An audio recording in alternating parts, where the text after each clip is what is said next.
Ako si Travel Hugot at hindi ito yung typical mong travel vlog.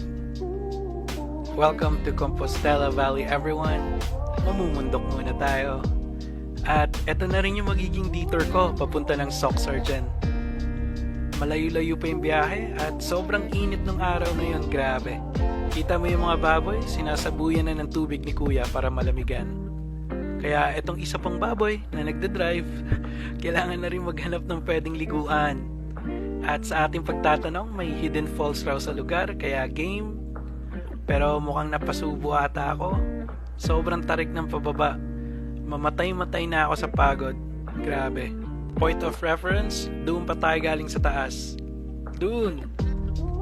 Ang problema pa na to, hindi ko mahanap-hanap yung sinasabi nilang falls. Pero iba tayo. Hindi to basta-basta susuko. Parang yung feelings ko sa'yo.